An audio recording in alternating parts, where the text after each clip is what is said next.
राधे राधे दोस्तों, जय श्री कृष्णा। कान्हा जी की कृपा हम सब पर बनी रहे, इन्हीं शुभकामनाओं के साथ आज की वीडियो को शुरू करते हैं। दोस्तों, आप सभी का हमारे YouTube चैनल भक्ति में आस्था पर हार्दिक स्वागत है। आज की इस वीडियो में हम आपको श्रीमद् भगवद गीता के तृतीय अध्याय को पढ़कर सुनाएंगे। आप सभी से रिक्वेस्ट है कि वीडियो को पूरा और ध्यान से सुनिएगा। चलिए शुरू करते हैं। ओम नमो भगवते वासुदेवाय। अर्जुन ने पूछा, हे जनार्दन, यदि आपके मत से कम बुद्धि श्रेष्ठ है तो केशव, मुझे इस घोर कर्म में क्यों लगाते हो? मिले हुए वचनों से आप मेरी बुद्धि को भ्रम में क्यों डाल रहे हैं? निश्चय करके मुझे बतलाइए, जिससे मैं कल्याण को प्राप्त होऊं। श्री कृष्ण जी बोले, हे निष्पाप अर्जुन, मैं पहले समझा चुका हूँ कि इस लोक में दो प्रकार की निष्ठा कही गई है।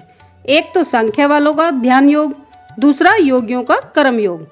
कर्मों को प्रारंभ न करने से ही कोई निष्कर्म नहीं कहलाता और कर्मों को त्याग करके संन्यास ग्रहण करने से ही किसी को सिद्धि नहीं मिली। मनुष्य क्षण भर भी कर्म किए बिना नहीं रह सकता। प्रकृति के गुण ही सब मनुष्यों को कुछ ना कुछ कर्म करने में लगाते हैं। जो अज्ञानी कर्मेंद्रियों को रोककर आत्मचिंतन करने के बहाने विषयों का चिंतन करता है, वह पाखंडी मिथ्याचारी कहलाता है। हे अर्जुन, जो इंद्रियों को मन से दमन कर और विषयों में प्रवृत्त न होने देकर उनसे कार्य लेता है, वह कर्म योग का अभ्यास करता है और श्रेष्ठ कहलाता है। अपने धर्म के अनुसार नियमित कर्म के न करने से कर्म को करना अच्छा है। बिना कर्म किए तुम्हारे शरीर का निर्वाह नहीं हो सकता। हे कौन्तेय, यज्ञ के निमित्त किए जाने वाले कर्मों को छोड़कर जितने भी कर्म हैं, उनके करने से मनुष्य का बंधन होता है। अतएव तुम फल की इच्छा त्याग कर यज्ञ के लिए कर्म करो। सृष्टि के आरंभ काल में ब्रह्मा जी ने यज्ञ सहित प्रजा को उत्पन्न कर प्रजा से कहा था, तुम यज्ञादि कर्म करके वृद्धि को प्राप्त होगे। यही कर्म तुम्हारे निमित्त कामधेनु होवेंगे। इस यज्ञ से तुम देवताओं को संतुष्ट करते रहो और देवता भी तुमको संतुष्ट करेंगे। इस प्रकार परस्पर बर्ताव करते हुए तुम और देवता कल्याण को प्राप्त होवोगे। यज्ञ आदि कर्मों से प्रसन्न होकर देवता तुमको इच्छित सुख की सामग्रियां देंगे, परंतु उनके लिए दिए हुए दान को जो बिना उनका भोग लगाए ग्रहण कर लेता है, वह चोर होता है। पंच महायज्ञ करके जो शेष बचा हुआ भोग ग्रहण करते हैं, वे पापों से मुक्त हो जाते हैं, और जो अपने निमित्त ही अन्न पकाते हैं, वे पापी पुरुष पाप को ही भक्षण करते हैं। अन्न से ही प्राणियों की उत्पत्ति होती है। अन्न वृष्टि से उत्पन्न होता है, वृष्टि यज्ञ द्वारा उत्पन्न होती है, और यज्ञ की उत्पत्ति कर्म से होती है। कर्म की उत्पत्ति ब्रह्म से हुई है, और ब्रह्म अक्षर परमात्मा से। इस कारण सदा पदार्थों में रहने वाला जो ब्रह्म है, वह सब यज्ञों में प्रस्तुत है।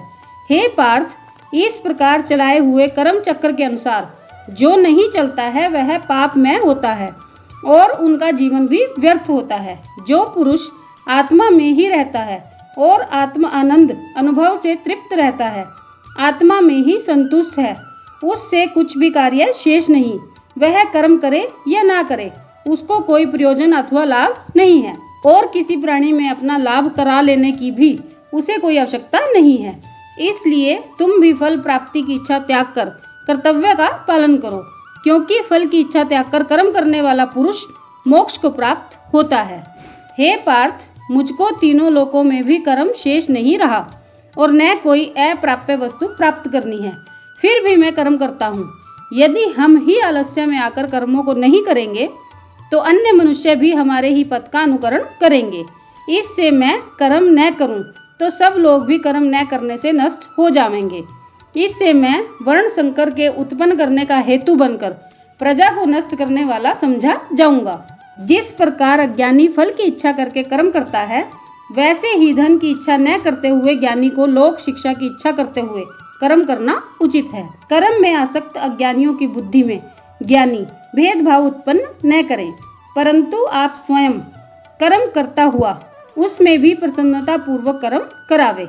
हे अर्जुन, सब कर्म प्रकृति के गुणों को करके ही उत्पन्न होते हैं, परंतु जिनकी बुद्धि अहंकार से भ्रष्ट होती है, ऐसे मूर्ख लोग समझते हैं कि हम कर्ता हैं, परंतु जो गुण और कर्म के विभाग का सच्चा तत्व जानता है, वह ज्ञानी पुरुष यह समझकर इसमें आसक्त नहीं होता कि गुणों का यह खेल आपस में हो रहा है। अध्यात्म बुद्धि से तुम सब कर्मों को मुझ में अर्पण करके कर्म फलों की आशा ममता को छोड़कर संग्राम करो। जो पुरुष श्रद्धा पूर्वक मेरे इस मत के अनुसार आचरण करते हैं वे लोग कर्म बंधन से निश्चय ही मुक्त हो जाते हैं। जो अज्ञानी इसको ग्रहण नहीं करते वे संपूर्ण ज्ञान से रहित हैं, उनको नष्ट हुआ जानो। अपना कठिन धर्म भी दूसरे के सहज धर्म से हितकर होता है। सब धर्म में मरना भी कल्याण का कारक है, परंतु अन्य धर्म भयानक हैं। अर्जुन ने कहा, हे यशोदा नंदन श्री कृष्ण, पुरुष को पाप करने की इच्छा न होते हुए भी उसे कौन जबरदस्ती पाप के मार्ग में प्रवृत्त करता है। श्री कृष्ण जी बोले, रजोगुण से उत्पन्न होने वाला काम व क्रोध मनुष्य को पाप मार्ग में ले जाता है। इसके करने से उत्पन्न इच्छा कभी तृप्त नहीं होती। ये महापापी और शत्रु हैं। जैसे धुएं से अग्नि, धूल से दर्पण और झिल्ली से गर्भ का बालक ढका हुआ है, उसी प्रकार विषय की इच्छा से आत्मज्ञान ढका हुआ है। इंद्रियां, मन और बुद्धि इस काम के आश्रय स्थान हैं। इनके सहारे विषय इच्छा ज्ञान को आच्छादित करके जीव को मोहित कर लेती है। अतएव तुम सर्वप्रथम इंद्रियों को वश में करके ज्ञान और विज्ञान को नष्ट करने वाले इस पापी काम को अवश्य ही जीतो।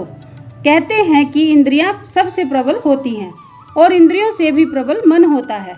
इस प्रकार जो बुद्धि से परे है उस आत्मा को जानकर निश्चयात्मक बुद्धि द्वारा मन को निश्चल करके हे महाबाहो तुम दुर्धर शत्रु को जीत लो। ये था तीसरा अध्याय। तीसरे अध्याय का महात्म्य। श्री नारायण जी बोले, हे लक्ष्मी, एक शूद्र महामूर्ख अकेला ही एक वन में रहता था। बड़े अनर्थों से उसने बहुत सा द्रव्य इकट्ठा किया था। किसी कारण से वह सब द्रव्य जाता रहा। अब वह शूद्र बहुत चिंतित रहने लगा। किसी से पूछता कि ऐसा उपाय बताओ जिससे पृथ्वी में गड़ा धन मुझे मिल जाए। किसी से पूछता कोई अंजन बताओ जिसे लगाने से पृथ्वी में गड़ा द्रव्य दिखने लगे। तब किसी ने कहा मांस मदिरा खाया पिया कर। तब वह खोटा कर्म करने लगा, चोरी करने लगा।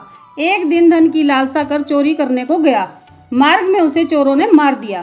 तदंतर उसने प्रेत की योनि पाई। उस प्रेत योनि में उसे बड़ा दुख हुआ। एक वट वृक्ष पर रात दिन चिल्लाया करता कि कोई ऐसा भी है जो मुझे इस अधम देह से छुड़ा देवे। कुछ समय बाद शूद्र की स्त्री से पुत्र जन्मा। जब उसका पुत्र बड़ा हुआ तो एक दिन अपनी माता से उसने पूछा, मेरा पिता क्या व्यापार करता था और देहांत किस प्रकार हुआ। तब उसकी माता ने कहा, हे बेटा, तेरे पिता के पास बहुत द्रव्य था, वह सब यूं ही जाता रहा। वह धन के चले जाने से बहुत चिंतित रहने लगे। एक दिन धन की लालसा से चोरी करने गए, परंतु मार्ग में चोरों ने उसे मार डाला। तब बेटे ने कहा, हे माता, उसकी गति कराई थी। माता ने कहा, नहीं कराई। बेटे ने पूछा, हे माता, उसकी गति करानी चाहिए। माँ ने कहा, अच्छी बात है। तब वह पंडितों से पूछने गया और जाकर प्रार्थना की, हे स्वामी, मेरा पिता एक दिशा में जाकर मृत्यु को प्राप्त हुआ है, अतः उसका उद्धार किस तरह होएगा। पंडितों ने कहा, तू गयाजी जाकर उसकी गति कर, तब पितरों का उद्धार होगा। यह सुन उसने माता की आज्ञा लेकर गयाजी को गमन किया।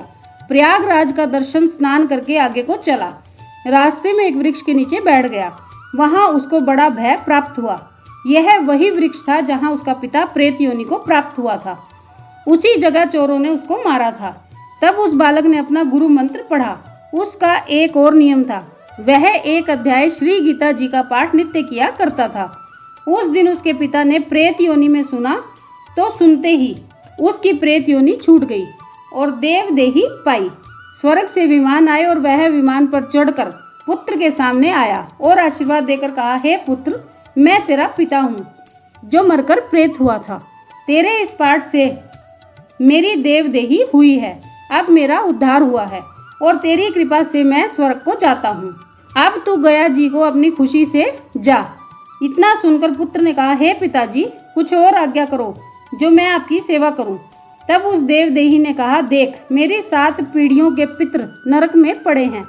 अब तू श्री गीता जी के 3 अध्याय का पाठ करके उनको भी इस दुख से मुक्ति प्रदान कर। इतना वचन कहकर जब वह देवदेही स्वर्ग को गई तब उस बालक ने वहीं पर पुनः गीता जी के 3 अध्याय का पाठ किया और सब पितरों को उसका पुण्य देकर वैकुंठगामी किया। जो प्राणी श्री गीता जी का पाठ करे या श्रवण करे उसका फल कहाँ तक कहने में नहीं आ सकता। तब श्री भगवान जी बोले, हे लक्ष्मी, यह तीसरे अध्याय का जो फल मैंने तुमसे कहा वह तुमने सुना है। तो दोस्तों, ये था श्रीमद् भगवत गीता का तीसरा अध्याय और उसका महात्म्य। आप सबने वीडियो को ध्यान से सुना, इसके लिए आपका धन्यवाद। आज की वीडियो में बस इतना ही। कल फिर मिलते हैं एक और नई वीडियो के साथ। तब तक स्वस्थ रहिए, मस्त रहिए और अपना और अपनों का ख्याल रखते रहिए। राधे राधे दोस्तों, जय श्री कृष्णा, जय माता दी।